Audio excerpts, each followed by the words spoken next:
ओम तत्सत। गीता विमर्श। गुरुर्ब्रह्मा गुरुर्विष्णु गुरुर्देवो महेश्वरः।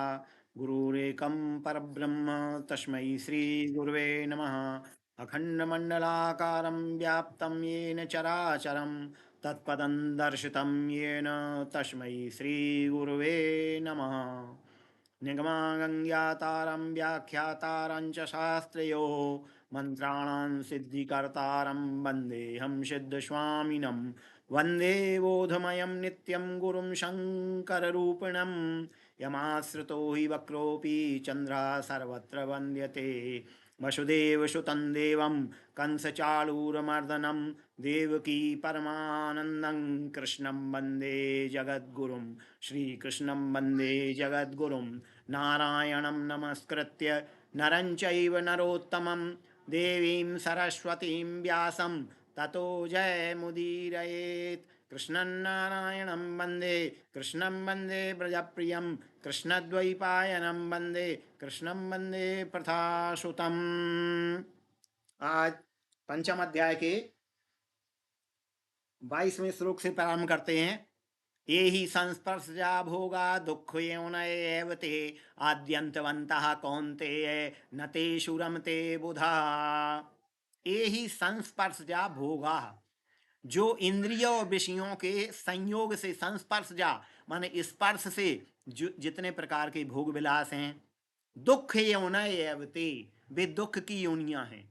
अर्थात दुख उन्हीं से उत्पन्न होता है, उन विषयों इंद्रियों और विषयों के भोगों से ही समस्त दुखों की उत्पत्ति होती है, वे दुखों की योनि है।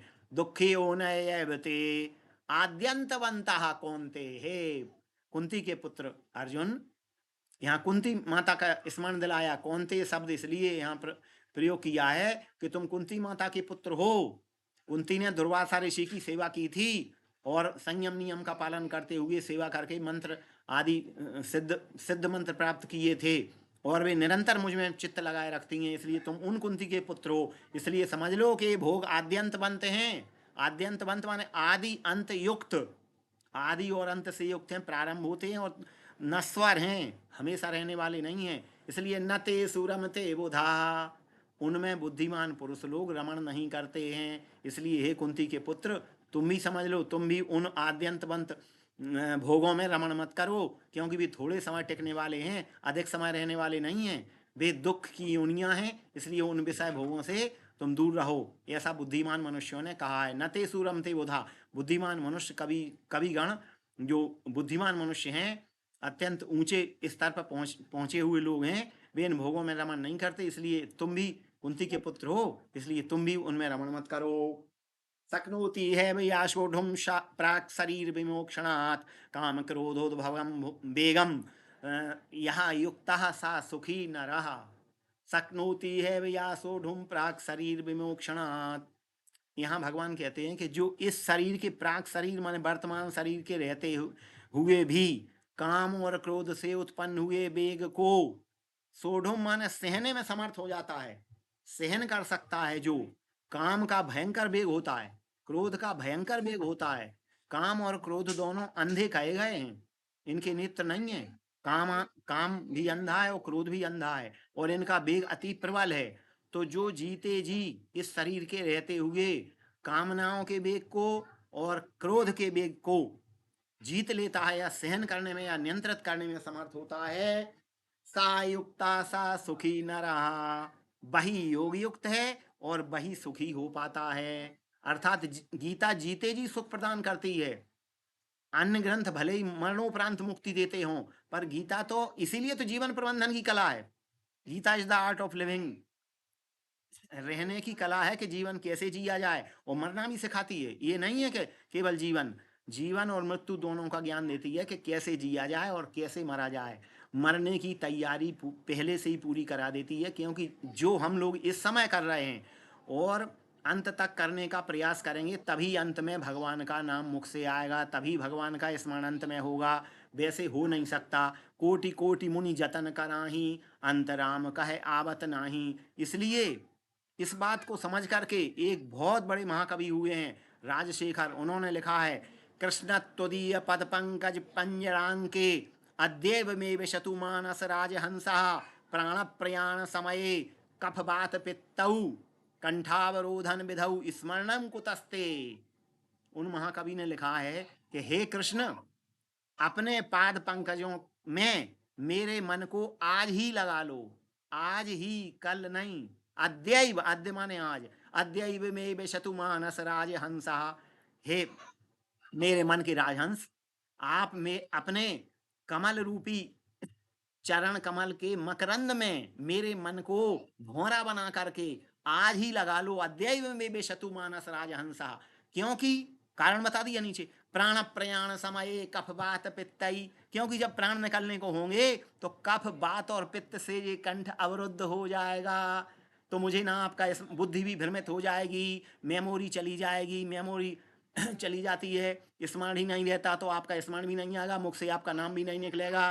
तो वो कहता है कभी कि कंठावरोधन विधौ स्मरणम कुतस्ते, कंठ अवरुद्ध हो जाने से, ना तो आपका बुद्धि भ्रमित हो जाने से, मेमोरी जाने से ना आपका स्मरण होगा, ना आपके मेरे मुख से आपका नाम निकलेगा। इसलिए मुझे मेरे मन रूपी भौरे को अपने चरण कमल के मकरंद में आज ही बिठा लो। अद्यैव में विशतुरा मानस राजहंसा। वो ही गीता कहती है कि कल पे मत छोड़ो, ना ये छोड़ो कि अंत में स्मरण कर लेंगे ओम नाम का या भगवान का, आज से ही करो। इसलिए गीता में भगवान ने कहा है, बार बार, 2 बार कहा है 8वें अध्याय में, तस्मात् सर्वेषु कालेषु मामरीश्वर युद्ध चा। 8-7, तस्मात् सर्वेषु कालेषु योग युक्तो, तस्मात् सर्वेषु कालेषु योग युक्तो भवार्जुन। योग युक्त हो, समस्त कालों में योग युक्त हो। दैनिक जीवन में, अब डेली लाइफ में जो आपकी दैनिक दिनचर्या है उनमें भी, उसमें भी भगवान का स्मरण मत छोड़ो, भगवान विस्मृत न हो, हम सदैव स्मरण बना रहे। इसलिए इस श्लोक में कहा है कि इस शरीर के रहते रहते जो भगवान का स्मरण करते हुए गुरु कृपा से और उनकी कृपा से, और गुरु और भगवान को समान समझो, ये उपनिषद का आदेश है, यथा देवे तथा गुरु, यस्य देवे पराभक्ति यथा देवे तथा गुरौ तस्यैते कथिता ह्यर्था प्रकाशन्ते महात्मनः। श्वेतास्तर उपनिषद 6वें प्रभाग का 23वां मंत्र, 6-23।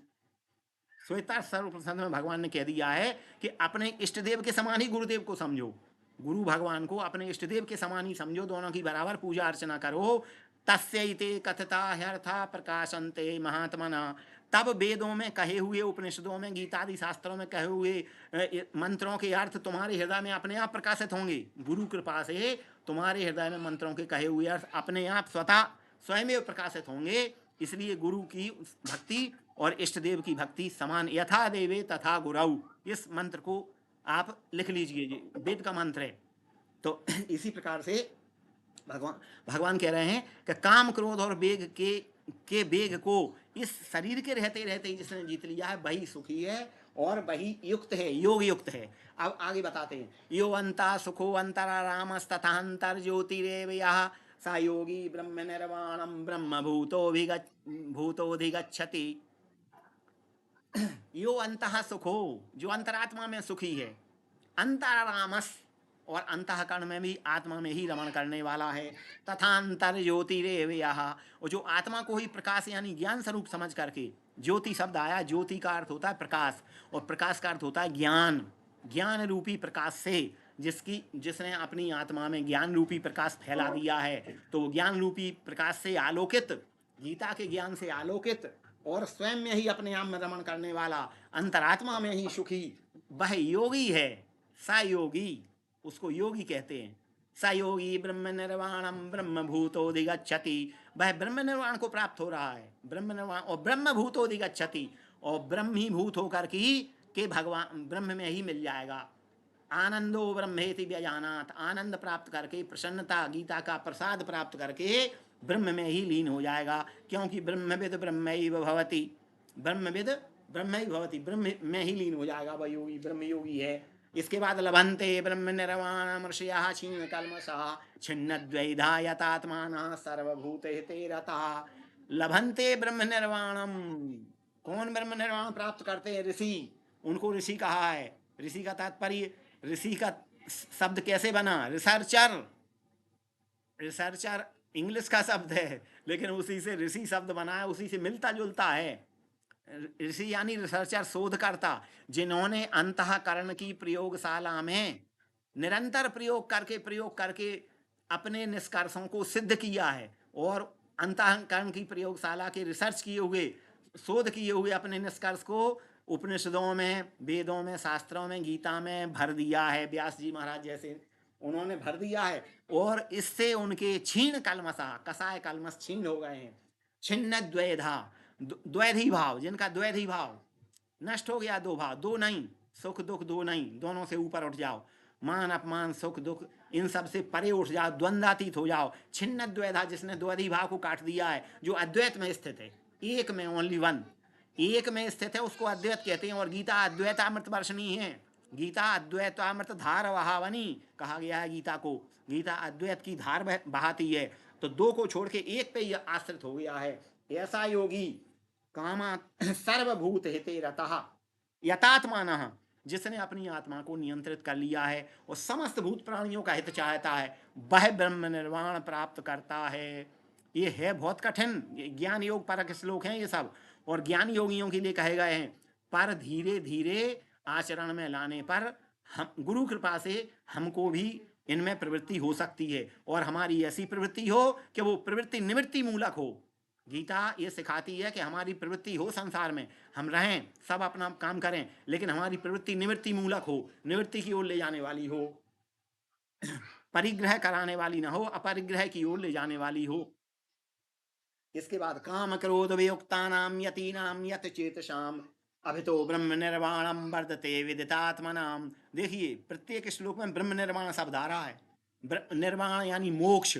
इस निर्वाण शब्द को जैन जैन वालों ने, बौद्धों ने भी, बौद्ध संप्रदाय वालों ने सनातन से ग्रहण किया, हमारे शास्त्रों से लेकर के उन्होंने निर्वाण शब्द को चयन किया है। निर्वाण जैन ने और बौद्धों ने भी मानते हैं। ब्रह्म निर्वाण योगियों का है ये ब्रह्म निर्वाण।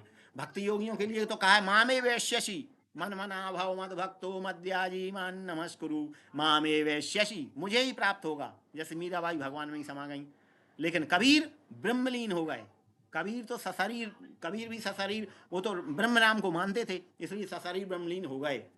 तो अभितो ब्रह्म निर्वाणम, ऐसे योगियों के लिए जो काम क्रोध से वियुक्त हैं, ऐसे यति और यत चेत शाम, जिन्होंने चित्त पर निग्रह कर लिया है, चित्त को अपने बस में कर लिया है, ऐसे वर्ध से विदितात्मा नाम, इस समय भी उनको क्या वर्तमान में क्या दिखता है? अभितो ब्रह्म निर्वाणम। अभिता का मतलब होता है चारों ओर। अभिता शब्द संस्कृत का, वो चारों ओर, अभितो ब्रह्म निर्वाणम, उसको तो चारों तरफ ब्रह्म निर्वाण ही है, मोक्ष ही है। संसार में रहते हुए भी वो मुक्त है, इसलिए गीता जीवन मुक्ति की बात करती है। मरणोपरांत मुक्ति की बात अन्य शास्त्र करते होंगे, लेकिन गीता कहती है कि जीते जी मुक्त करने का जादू है गीता के पास। इसलिए सब गीता के चरण जो आदमी पकड़ लेता है, गीता माता उसको फिर पकड़ लेती हैं। तो इसलिए अभितो ब्रह्म निर्वाणम, उसके चारों ओर निर्वाण ही है, मोक्ष ही है उसके चारों ओर। ये ज्ञान योगियों का शब्द है। अभितो ब्रह्म निर्वाणम वर्धते विदितात्मनाम स्पर्शान कृत्वा बहिर्बाह्याश्चक्षुश्चैवान्तरे भ्रुवो प्राणापानौ समौ कृत्वा नासाभ्यन्तरचारणौ स्पर्शान कृत्वा बहिर्बाह्यान, विषय भोगों को बाहरी रूप से स्पर्श करते हुए, चक्षुश्चैवान्तरे भ्रुवो, और उनमें असंग रहते हुए, कर्म करते हुए भी, चक्षुश्चैवान्तरे भ्रुवो, अंतर चक्षु को खोलते हुए और अपनी अर्धनिमीलित नेत्रों से, भ्रुवो माने भौहों के पास दृष्टि रखते हुए और नासिकाग्र को देखते हुए ध्यान करके, फिर क्या करे? प्राणापानौ समौ कृत्वा नासाभ्यंतर चारणौ, प्राण और अपान को समान कर ले, प्राणवायु अपान वायु को समान कर ले, प्राण वायु अपान वायु सम रहें, विषम न रहें। विषम से तो फिर एक मानसिक या आध्यात्मिक बीमारी हो जाती है, इसलिए समता, योगियों को समता ही है कि प्राणापान को सम करो, विषम न होंगे। और नासाभ्यंतर चारणौ, जो नासिका से प्राणापान वायु जा रही हैं उनको सम कर ले। उसके बाद यतेन्द्रिय मनोबुद्धिर मुनिर्मोक्ष परायणा विगतेच्छा भय क्रोधो यह सदा मुक्त एव शः। अब मुक्ति की और जीवन मुक्ति की परिभाषा बताई। यतेन्द्रिय, अपनी इंद्रिय मन और बुद्धि को निग्रह करते हुए ऐसा मोक्ष परायण मुनि। मुनि किसको कहा है? मननाथ मुनि, जो परमात्मा के या इष्ट देव के स्वरूप का रूप का चिंतन कर और मनन निरंतर करता रहे, उसको मुनि कहा है। मुनि माने ये नहीं है वानप्रस्थ जंगल में चला जाए, ऐसा कहीं नहीं लिखा है भगवान ने कि जंगल में जाए वानप्रस्थी या सन्यासी जंगल में जाके रहे, ऐसा नहीं।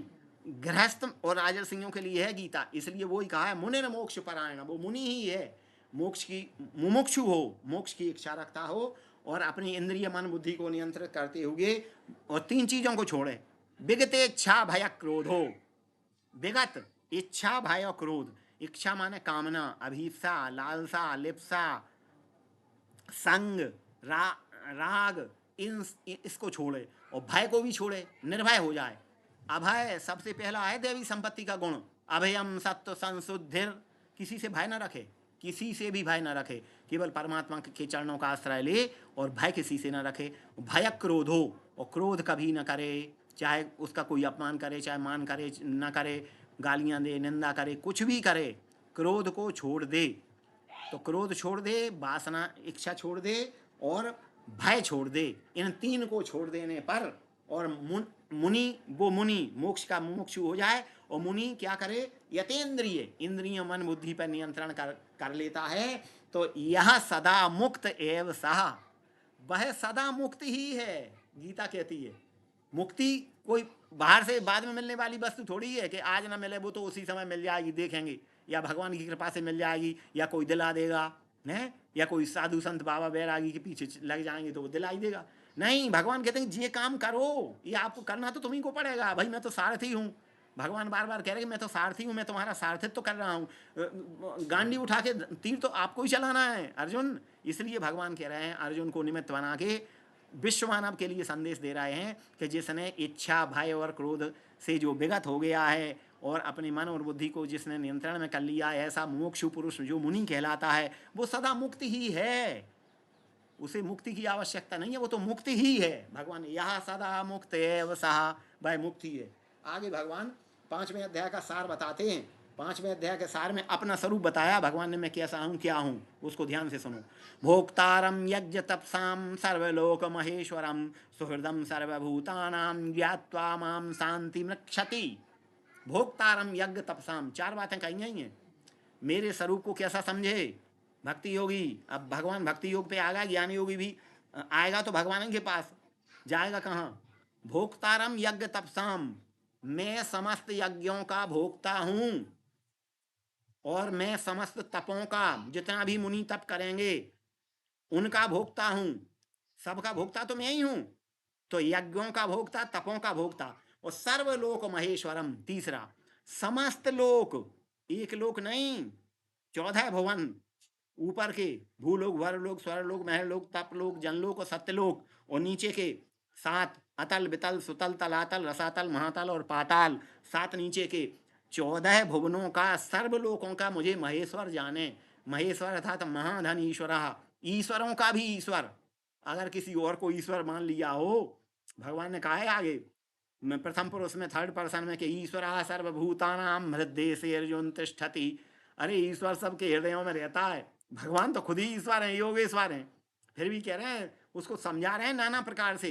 एकम सद विप्रा बहुधा वदंती, भगवान खुद ही ईश्वर हैं, फिर भी कह रहे हैं कि ईश्वर मनुष्यों के हृदय में रहता है। तो इसी प्रकार से ये है कि सर्वलोक महेश्वरा, समस्त लोकों के मैं ईश्वरों का भी ईश्वर हूँ, ये समझे। और सुहृदम सर्वभूतानाम, और समस्त प्राणियों का सुहृद समझे, मैं समस्त प्राणियों का मित्र यानी भला चाहने वाला हूँ। आपको एक बात पता होना चाहिए कि ईश्वर दयालु और न्यायकारी है। ईश्वर दयालु और न्यायकारी है। कोई भी मनुष्य जो दयालु होगा वो न्याय नहीं कर पाएगा, और न्याय करता होगा तो दया नहीं कर पाएगा, दोनों एक साथ नहीं हो सकते। लेकिन भगवान दोनों काम एक साथ करते हैं। इसलिए कहा है भगवान हमारे दयालु भी हैं और न्यायकारी भी हैं। मतलब न्याय भी करेंगे कि इसको कर्मों का फल भी मिल जाए, लेकिन दया भी कर देंगे। जैसे दया करके हमको मनुष्य शरीर दिया, कर्म योनि दे दी हैं, और हमको बुद्धि दे दी, ज्ञान दे दिया, मन बुद्धि शरीर इतना अच्छा, इंद्रियां सभी दे दी कि तुम अब अपना काम करो और अपना काम करके मुझे प्राप्त कर लो। जो अंतःकरण में मैं बैठा हूँ तुम उसको भुलाए हुए हो, बाहर घूम रहे हो तुम, जैसे कस्तूरी के मिरग जाऊँ फिर ढूंढें घास, इस तरह से तुम ढूंढ रहे हो। तो मैं तुम्हारा सुहृद हूँ, भला चाहने वाला हूँ। बड़े भाग मानस तन पावा, 3 चीजें दुर्लभ बताई हैं शंकराचार्य जी ने विवेक चूड़ामणि में। विवेक चूड़ामणि में कहा है दुर्लभम त्रयम ये तद देवानुग्रह कारकम। देवानुग्रह कारकम, देवानुग्रह देवताओं के अनुग्रह से मिलती हैं जी। मनुष्यत्वम मुमुक्षत्वम महापुरुष संश्रय, तीन चीजें। मनुष्यत्व माने मनुष्य बनना, मुमुक्षत्व मोक्ष की इच्छा जागृत होना, और महापुरुषों का संग मिल जाना। ये तीन चीजें आदि शंकराचार्य भगवान ने विवेक चूड़ामणि ग्रंथ में दुर्लभ बताई हैं। तीसरा श्लोक है ये। तीन चीजें दुर्लभ है, उनमें मनुष्यत्व दुर्लभ है और मुमुक्षत्व दुर्लभ है। कि गीता का आप लोग ये चर्चा सुन रहे हैं, विचार विमर्श व्याख्या और विवेचन सुन रहे हैं, इस प्रकार गीता का स्वाध्याय कर रहे हैं, स्वाध्याय रूपी ज्ञान यज्ञ कर रहे हैं, ये भी परम दुर्लभ है। इसलिए इस दुर्लभ कार्य को समझ करके और मुझे समझे कि मैं सब भूत प्राणियों का हितैषी हूँ, सुहृद हूँ, मित्र हूँ, सबका भला चाहता हूँ। तो चार बातें हो गई। जो मुझको यज्ञों का भोक्ता समझता है, तपों का भोक्ता समझता है, सर्वलोकों का ईश्वर का भी ईश्वर समझता है, और समस्त भूत प्राणियों का ईश्वर जिस समय जान लेता है, समस्त भूत प्राणियों का हितैषी, हितकारक, हितचिंतक समझ लेता है कि हित करने वाले हैं भगवान, दयालु भी और न्यायकारी भी, दोनों एक साथ हैं। तो ऐसा समझने पर, ऐसा जानकर, ज्ञात्वा माम, ऐसा मुझको जानकर, शांति मृक्षति, शांति को प्राप्त कर लेता है, परम शांति को प्राप्त कर लेता है। निर्वाण में और शांति में कोई अंतर नहीं है। निर्वाण ज्ञानियों के लिए कहा है, शांति भक्तों के लिए कही है। ये भक्ति परक अर्थ है, भक्ति परक श्लोक है गीता का। ज्ञात्वा माम शांति मृक्षति, अंतिम श्लोक पंचम अध्याय का।